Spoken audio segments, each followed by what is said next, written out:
What's up, guys? Welcome to the Mad Chatter Podcast. We got Zach Furman on today. He's the bartender that probably fucked your girl from Tinder. And we're going to talk about his profession and some wild fucking stories. I got a lot of them. There's a few that are, exceptionally noteworthy, though. Well, do tell, my dude. What would you like me to begin with? Just a story? I don't know, man. Well, first of all, I'm trying to do things a little bit better. So, tell us a little bit about yourself. Okay. My name's Zach, and I live with Timer. We have lived together, I guess, 2 different occasions.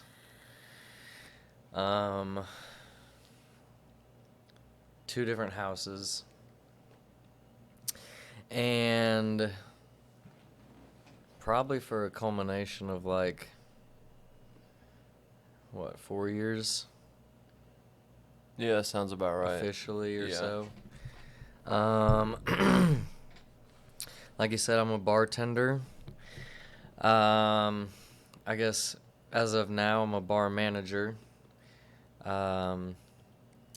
I've been at the bar I am now, which is 10 Pin Lounge inside of a bowling alley. It's Holiday Lanes Bowling Alley. I've been there for over 3 years, managing for just shy of 1.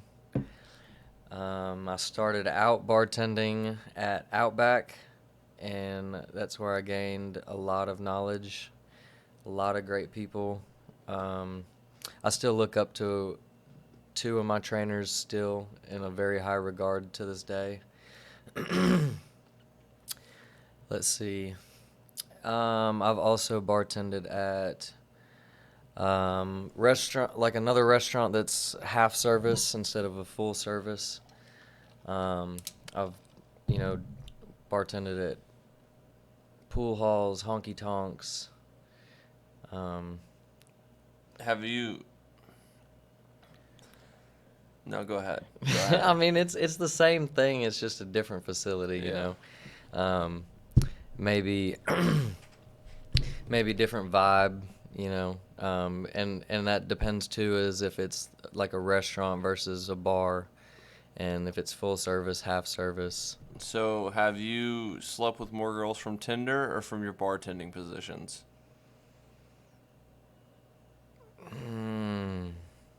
That's a good question. Probably. I mean, I could, make it factual, but just off the top, I'd probably say bartending. Yeah. Tinder, I feel like is more of a let's go on a date, and get to meet the real you in person, because you could have talked for however long and maybe still not discovered who that person is. You could be getting catfished. Yeah. But yeah, usually after that first date, you're like, it's a yes or a no. Do you get more younger girls giving you their number at the bar, or do you get more like older women who just cougars out there on the prowl? Yeah, I mean, I will say, the older ladies definitely know what they want, and so if they throw themselves at you, it's like 120%. It's But experienced. yeah, I mean, why beat around the bush? Seriously. I'm here to come and get something from you, and I need your help. Yeah.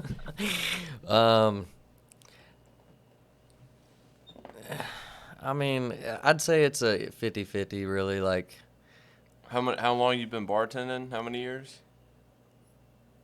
Total, around 8 years. 8 years. How many years on Tinder? 7 or 8. Tinder, close to a decade. Yeah, makes sense. You keep bartending, the numbers are gonna go up way higher than Tinder. I already know.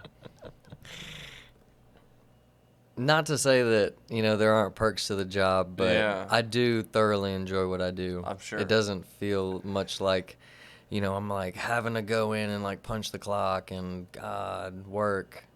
I enjoy the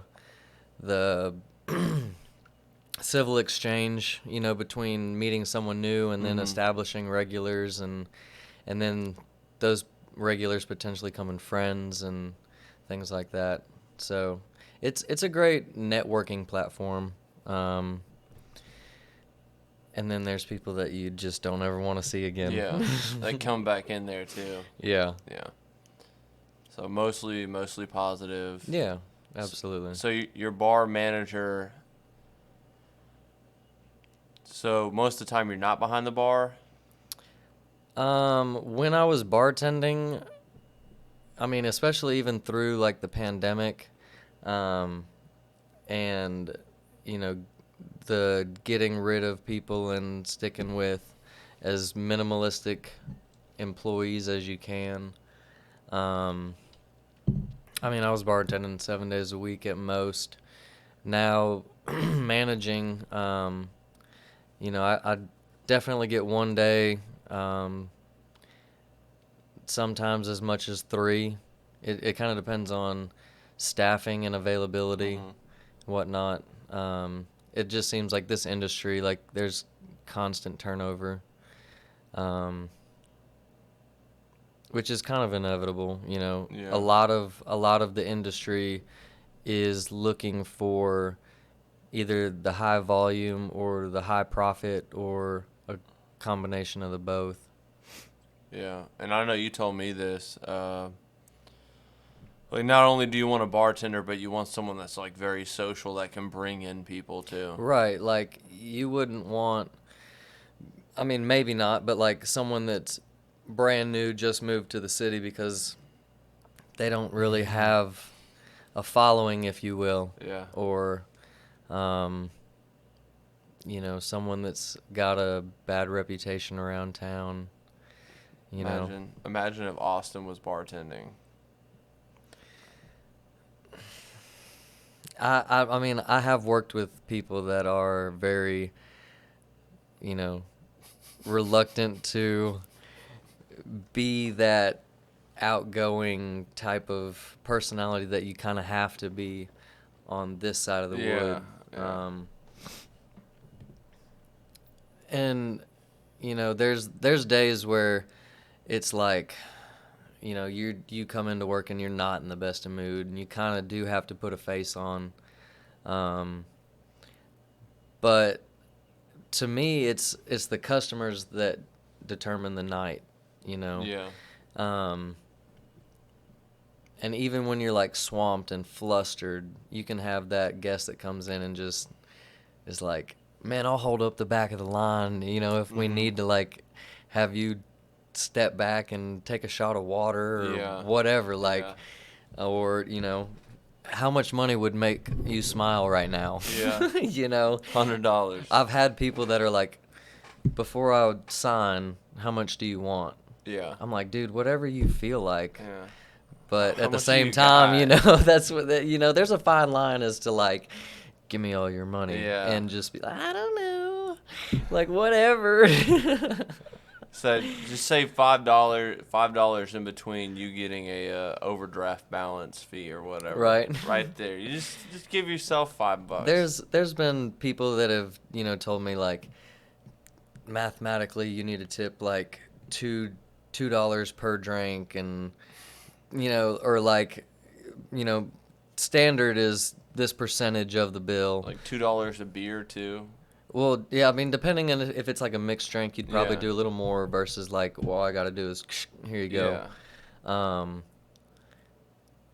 But I mean, to me, it's like however you feel, really. Like there's sometimes like after the first encounter with somebody, I'm like, boom, like off the top, thanks, you're great.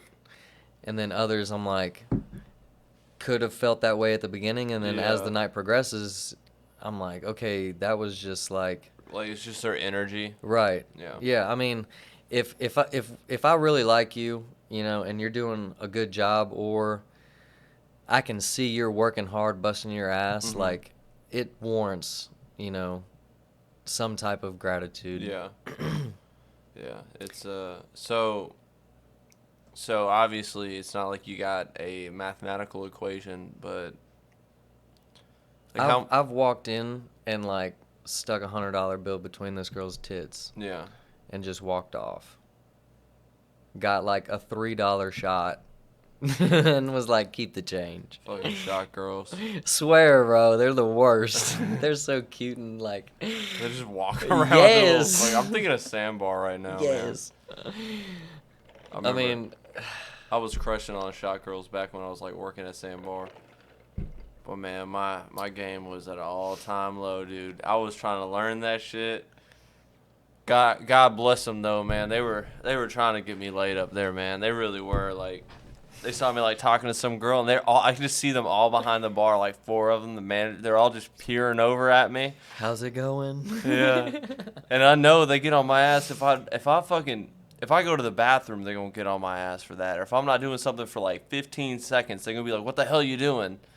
But they're just watching. They just gave me like 5 minutes, and I'm like, yo, I ain't even digging this chick right here. You know, like Yeah. I want them to come get me out of here, but she just like won't leave me alone. You I've been in situations like that too, where like just gotta tell them. she's throwing herself at you so hard it has now become a turnoff. Yeah. Like, literally just last week, this girl came in. She had been ordering doubles all night, and by the time that her and her group were ready to like check out, they wanted to stay and sing some karaoke songs and continue to have a good time, just Here. find that downside slope and Yeah. kind of sober up. Yeah. And she wanted to sing with me so bad, and I'm like, I don't have like duets just in my phone. Like, I sing by myself, unless either it's that great of a song. Yeah. I'm like, dude, we need to get as many people on the mic as we can. High School Musical shit. Oh yeah, but I mean, she was like leaning across the bar, like. I'm like, are you even singing, or you just want me to like serenade you? That's gonna cost extra up here. I'm saying, and it was "Follow Me" by Uncle Kracker. Like, I'm sitting here, I'm like, I ain't worried about the ring you wear, and she's like, I don't wear one, and I'm like, great, we already skipped that part. Yeah. She did find me that night and add me on Facebook though. Oh. And I think she's in a relationship or engaged, but she's with somebody. Yeah. She's looking to, what is it, soil her oats? What is that called? Yeah. I think that's what they call it for dudes, but Oh no. she's looking for a baby daddy, man. This ain't the one. I ain't ready. Oh. I've had many a scares.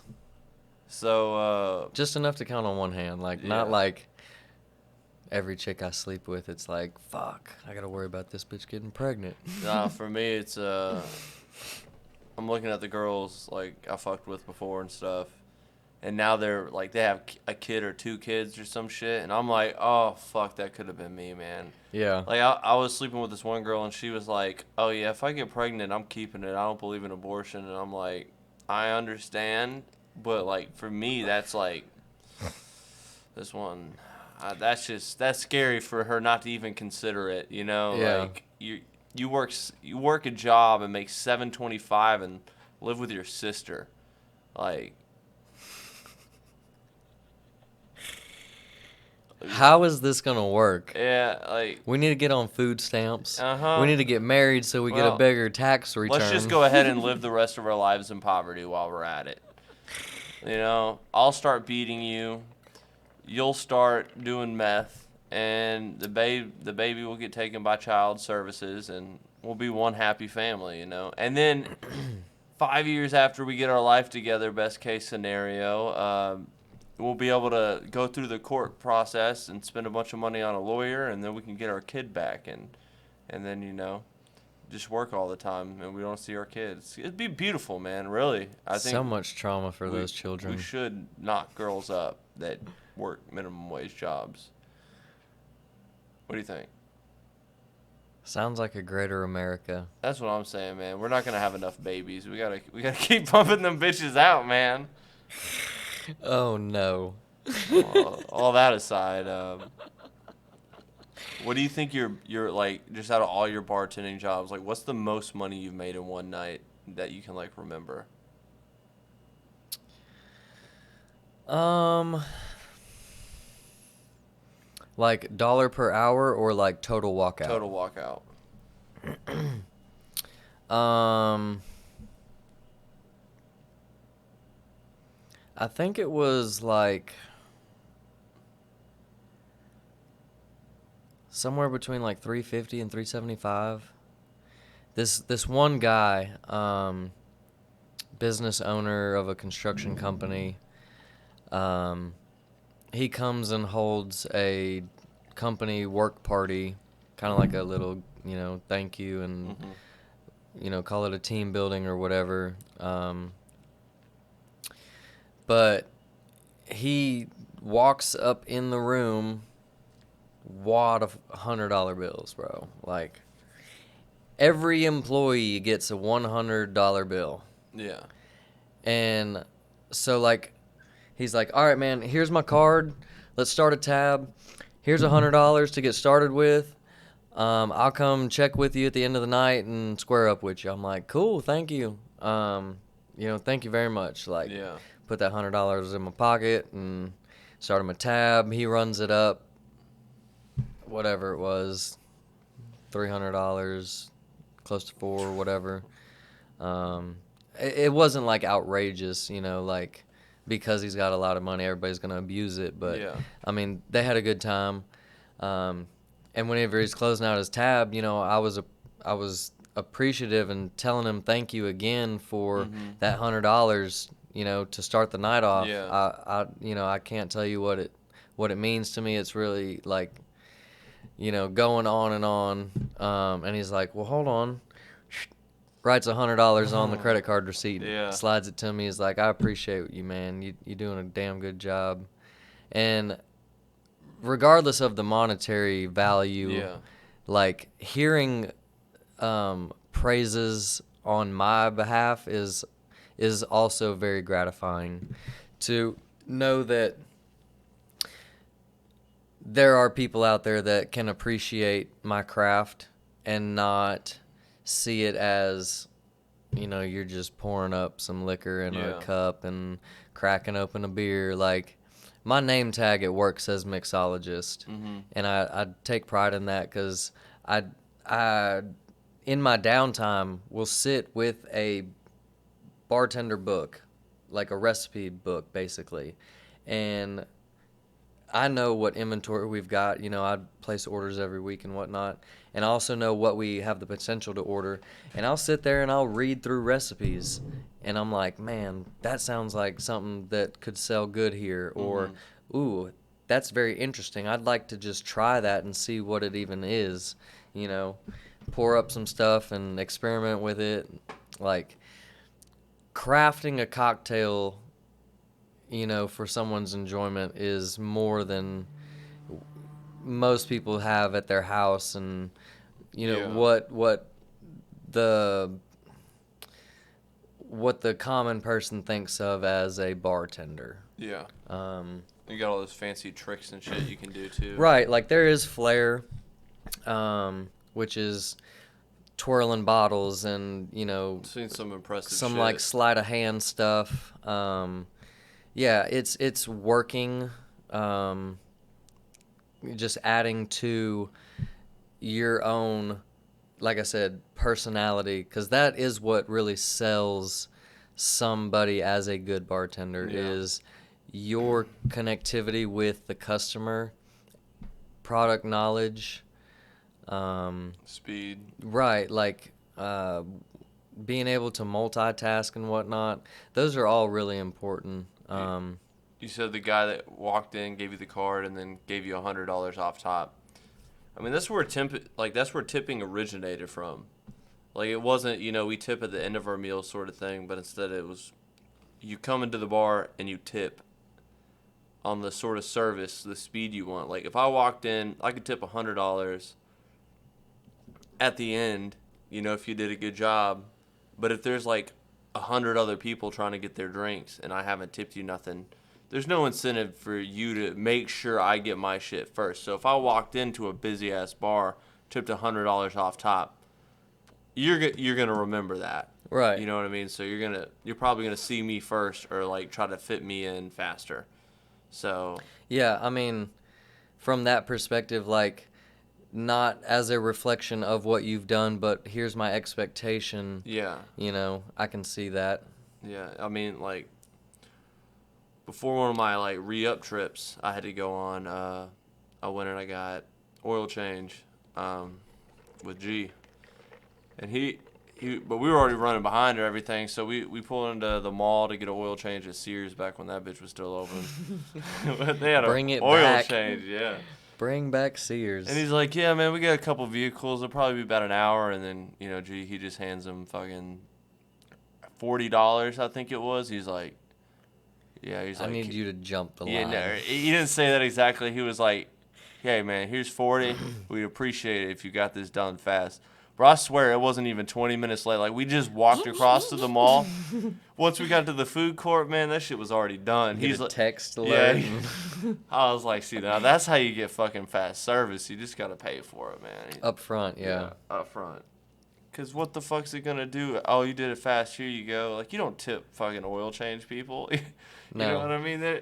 He's like, I've never been tipped before. This dude's going to get cut right in line, and I'm going to do that shit fast. Yeah. They appreciate it, so they show Did that he back. pocket that 40 or did he put it towards the bill? Oh, no, he pocketed that shit. I would. Oh, hell yeah. That wasn't for the bill. He walked up to the dude doing the shit. He didn't talk to In the the guy that rung garage, us up. Yeah, like- he walked up to him. Look, bro, I see you got 4 other cars. I'm going to need to play leapfrog real Here's quick. $10 per car ahead of us sort of situation. Right, yeah. So give me one of these crazy ass stories. Crazy bartender story. Yeah. So I'll give you 2 that are like significantly memorable. The first one, I had just like completed all my training at this bar I was working at. It's one that's open Thursday, Friday, Saturday. Huge dance floor upstairs and downstairs. Line dancing. It's like a, I guess you'd call it a dance hall. But I was working my final validation shift, and I had posted on like all of my social media platforms, hey, come see me for my big night. Take a shot with me. Yeah. So everybody bought me a shot. And it wasn't the same shit all night long. Different people like different stuff. Yeah. So I was taking vodka, I was taking tequila. I was drinking like mixed stuff that had like milk in it. And oh man, by the time that my shift was done, I could not independently stand up or like look straight. So I'd go outside to take a breath of fresh air, and I'm out there smoking a cigarette with the security guard, and he's like, you good, man? I'm like, yeah, I'm great. Threw up all over his shoes. He's like, man, give me your keys, we're gonna have to call your roommate. I'm like, I'm good, man, I promise, I just got it all out. Needless to say, he ended up taking my keys and calling my roommate. Yeah. Was that the end of your shift? Yeah, I mean, luckily it was at the end of my shift before I got, like, sick. But I made it through the 7-hour shift, and it was at the end of the night when we're taking registers back, counting tips and splitting them, that I was like, hold on, y'all.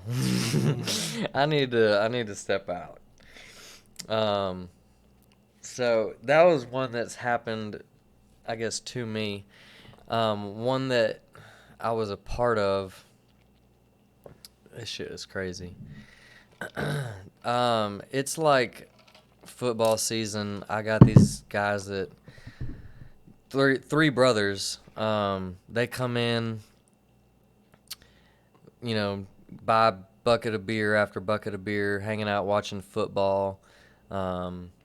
This particular bar I'm working at's kind of a lounge hangout spot. Got couches everywhere. There's table games, board games, things of that nature. So they all got their wives and girlfriends up there, playing dominoes and cards, watching football all afternoon. And, I mean, they got up there probably like 2, 3 o'clock. Mm-hmm. It's now closing time, and it's 9. Yeah. And they're like, okay, before we leave, we want to take a round of shots. I'm like, all right, cool. They take a round of shots, and they're like, well, hold on, we need another one because you didn't get in on it. Yeah. I was like, all right, let's do this. Pour up shots. I give myself water. Yeah. We all take shots. And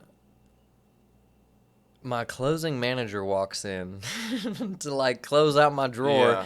And he's like, yeah, like, what are these people still doing in here? And I'm like, like, I'm making money. Yeah. Like, that's one of my biggest things. Like, if you have the potential to and are still making money, Mm-hmm. like, don't shut my drawer down.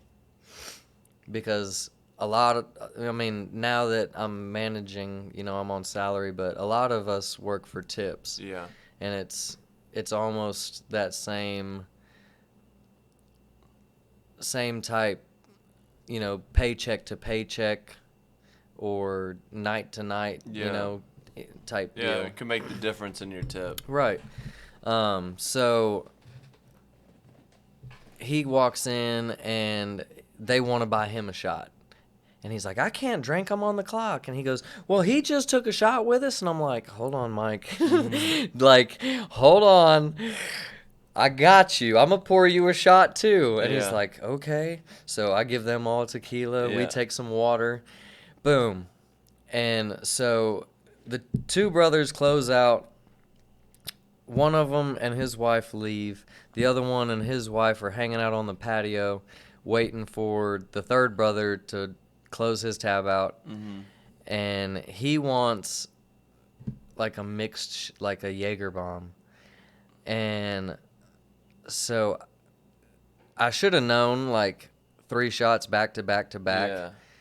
within probably a 15-minute period. And they've been drinking. Yeah, I mean, like I said, it had been just Corona or, whatever it was. Yeah. Just hanging out Sunday afternoon, casually drinking. But, like, at the end of the night, and it's just boom, boom, boom.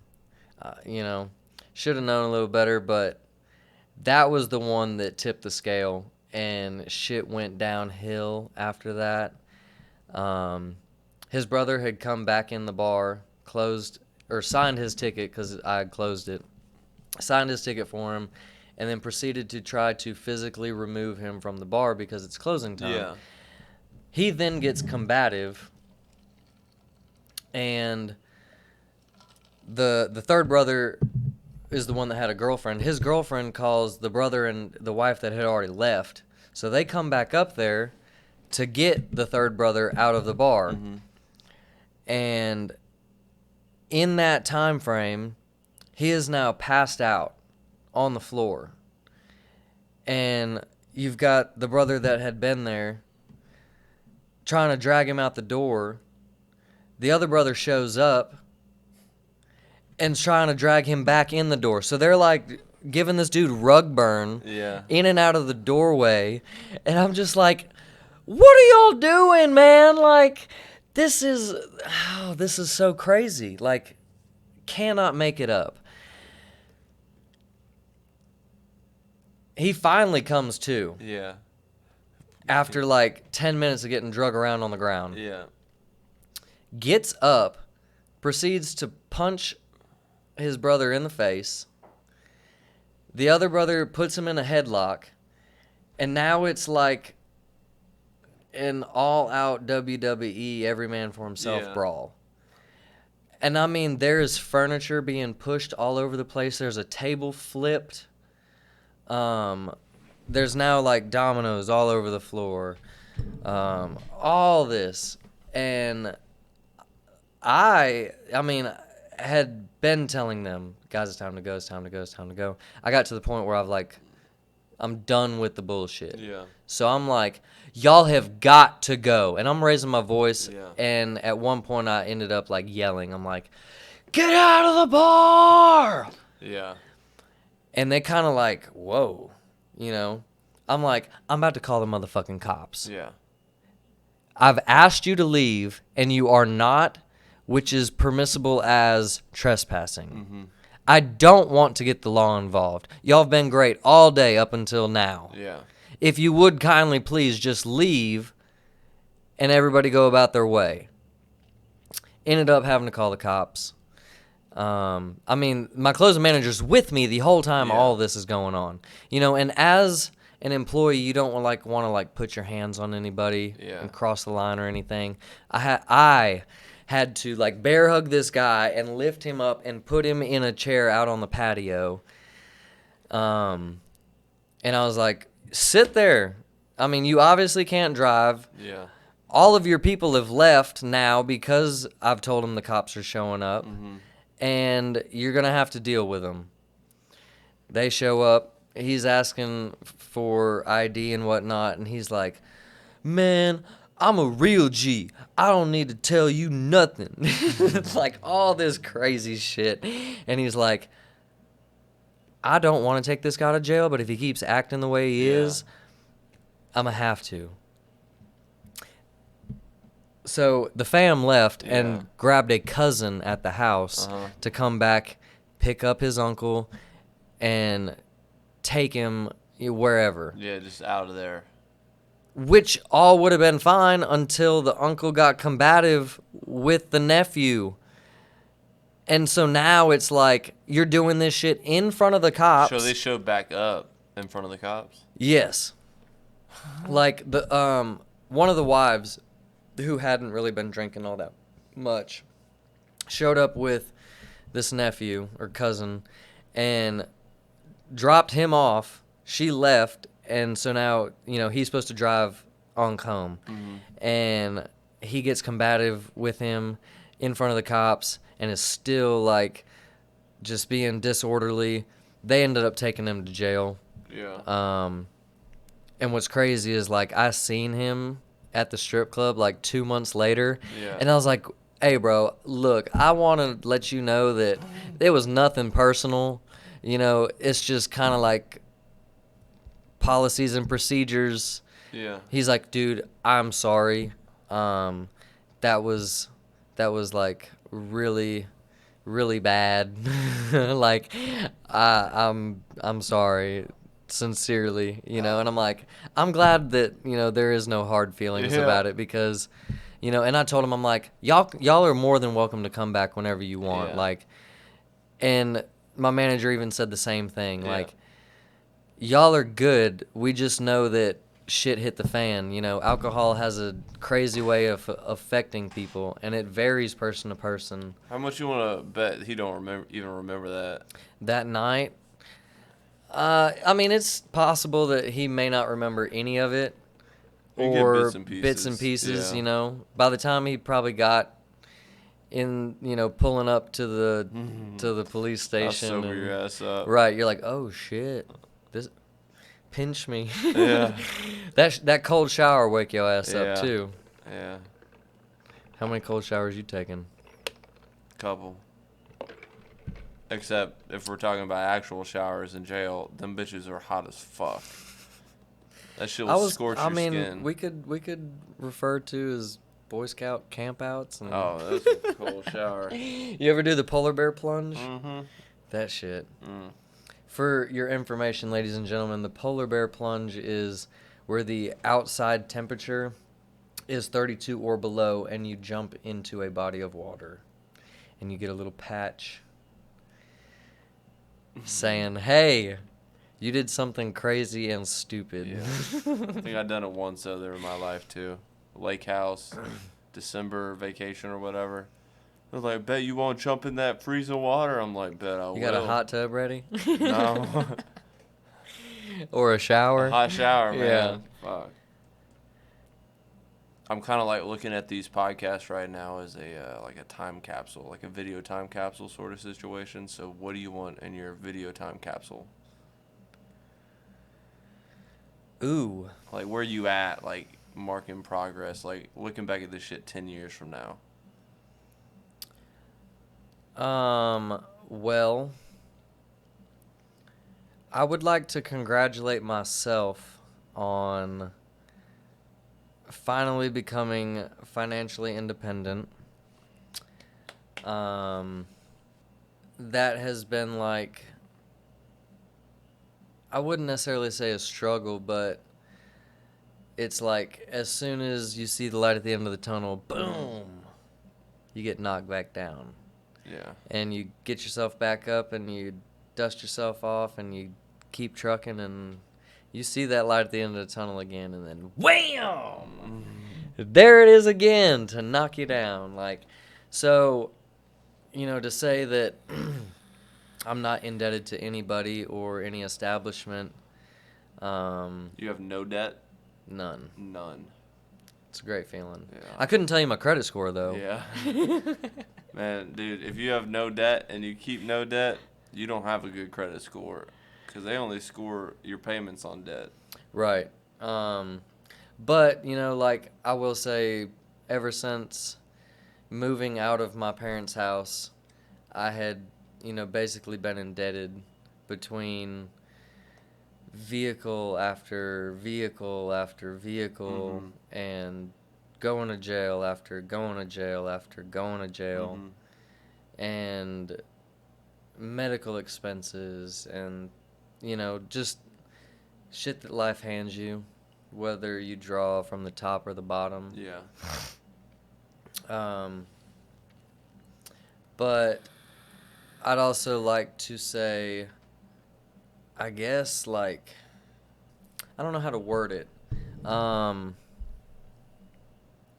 I want to be more ambitious, I guess, in terms of setting minor and major goals. I kind of feel like we get so lost in the day-to-day that you kind of lose sight of the big picture. Yeah. I can remember back to probably as early as like middle school when it's at the end of your grade year and you get this questionnaire that's like, where do you see yourself in 5 years? Yeah. Where do you see yourself in 10 years? Where do you see yourself as far as a career and XYZ, blah, blah, blah. And I think that I have always struggled answering those questions. And I will say at one point, within the past 5 years, I did have a 2-year plan. Yeah. And I achieved it in a lesser time than anticipated. So, like, that is a rewarding feeling. Like, There's a quote that says we tend to overestimate what we can do in 6 months, but underestimate what we can do in 5 years. fair enough. So it's like we set these big ass goals, and then you'll achieve them probably faster than you think you will as long as you stay on it, But like, how much shit can I get done in 2 hours right now? I'd be like, oh, I could get a lot done, but the truth is I probably won't. Probably get a little done. I feel like that kind of may hit on the aspect of time is relevant. Relative? Yes. Yes, time is relative. Like, it is also relevant, but it's also an illusion, so. Right, like the construct of time. Is it man-made? Yeah, totally. Absolutely. To further that question,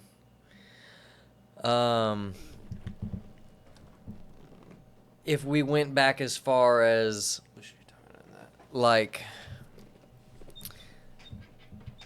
I guess the sundial and, the Mayan calendar, like, Does the rising and the falling of the sun have any play in relative time?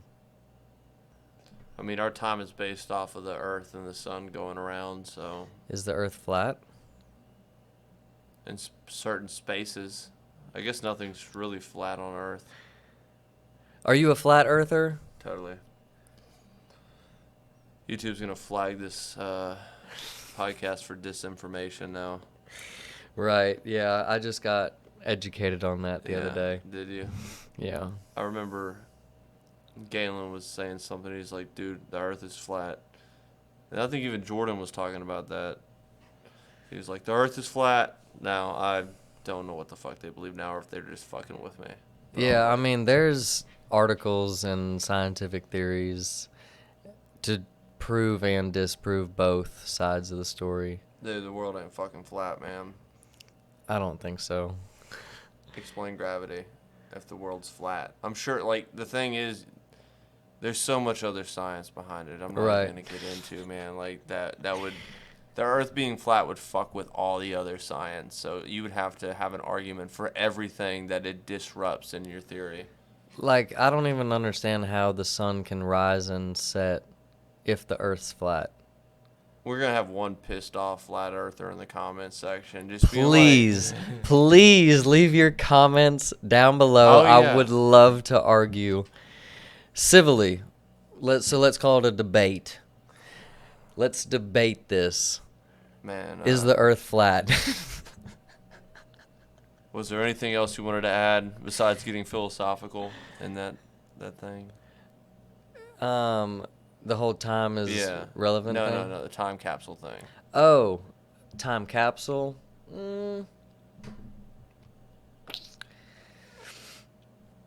I mean, the only thing that's coming to mind at this point in time is like some motivational, inspirational quotage, like "Keep your head up, you got this, man." Hanging their kitty poster. Yeah, stuff like that. Well, last thing then. Tell the audience about your experience with this sex egg. Oh my god. It's not as good as a vagina, but it's damn close. Yeah, it's fucking close, man. It's damn close. It's fucking thunder egg. Dude, you've only experienced one type, like, as far as the internal structure. Look, man, I'll tell you this, dude. As far as eggs go that you fuck with food, you go to a restaurant, I try something, I really like that shit, and I'm not going to order something else off the menu, man. It's thunder eggs all day long. Right. Yeah. Actually, since my birthday's coming up, I'm going to the club. I'll be picking up some of those fucking eggs, man. I will give you $50 to go get 5 of them. You said I'm going to need 5 of these I want eggs. one of every kind. Dude, they got so many. Because I want to say that definitely I have experienced 2. I want to say potentially a third. Yeah. Don't remember. But I want to say that there's 5 different ones. There's more than that, man. I've seen a whole fucking picture, but you might have to get them online. Yeah, I mean, what they have as far as inventory in the store, I'll buy one of everything. Yeah. I want to find something that's a Tenga. little bit more sustainable, though, because, like... That's called a pocket pussy, man. These eggs are borderline, like, one-time use only. Honestly, dude, I think this should be one-time use only, because nothing... After you bust a nut in this egg, you don't want to go clean that egg. You don't want to leave it there either. Pull out, man. Dude, but still, you should still clean that shit, bro. Yes, absolutely, but that's less of a mess. Less of a mess? Try the pull-out method. Fuck, man.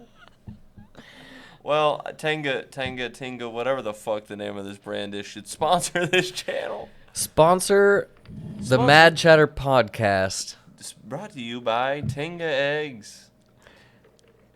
What did I just say? Yes. Please. Can we get some sponsorships in the building? I wish I had something. Look, we got a little Tesla car. We need Elon Yeah, Please. Elon's coming on the pod. Elon, we can fly you out here, bro. Well, if you made it to the end, then hit the like and subscribe button, and we'll see you next Tuesday at 6 p.m. Old Zachary's got a real big secret. He's probably fucked your girl with his meat stick. Have a lovely day. Gosh. Bye.